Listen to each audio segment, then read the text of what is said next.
ముఖ్యమంత్రి గారు కనీసం ఆలోచన చేయాలి ఒక్కసారి. మీ ఉమ్మడి మహబూబ్నగర్ జిల్లాలో ప్రాంతమే కదా, ఐజా గురించి మీకు తెలియక కాదు కదా, మీ గురువు గారే కదా వరల్డ్ బ్యాంక్ తీసుకొచ్చి డబ్బులు తీసుకొచ్చింది. ఐజాలో ఇప్పటికీ ఇవాళ పొద్దున కూడా నేను చూస్తే 84 పాఠశాలలు ఉంటే అసలు టీచర్లే లేనటువంటి పని, సగానికి సగం టీచర్లు లేరు.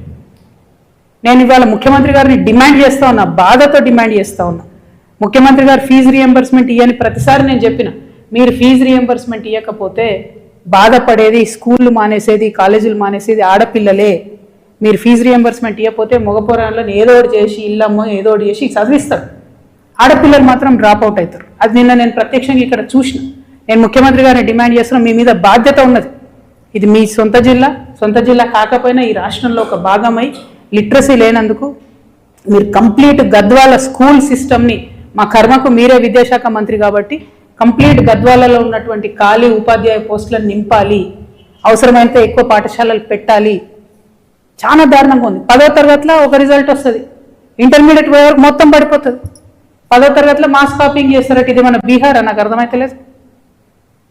సిగ్గు అనిపిస్తుంది వింటుంటే నాకు. ఏం చేయనికే మాస్ కాపింగ్ చేసి మీరు రిజల్ట్లు చూపించుకోవడానికి, కలెక్టర్లు ఫోటోలు దిగడానికి తప్పితే ఎందుకు పనికొస్తుంది అది? ఇంటర్మీడియట్ పోగానే పిల్లలు ఆగమాగం ఎక్కడెక్కడ పోతాడు, చదువుకు పోయేది లేదు, ఉద్యోగానికి పోయేది లేదు. నాకు కథలు వింటుంటే అసలు నేను ఎక్కడున్నాను అర్థం కాలేదు. నిన్న పోయి మా పిల్లాన్ని స్కూల్లో చేర్పిస్తా అంటే ఏముందా స్కూల్లో చేర్పించేది, నువ్వు పోయి పొలంలో పని చేసుకొని నాయకులే చెప్తున్నటువంటి పరిస్థితి ఇక్కడ గద్వాల్లో. ఇంత అన్యాయం ఉంటుందా? చాలా దారుణంగా ఉంది లిటరసీ రేట్ అయితే. కేరళ ఒక పక్క 95% లిటరసీ రేట్తో ముందుకు పోతుంటే మనం మాత్రం ఇంకా 23% మహిళా లిటరసీ రేట్ అంటే చాలా దారుణంగా ఉంది.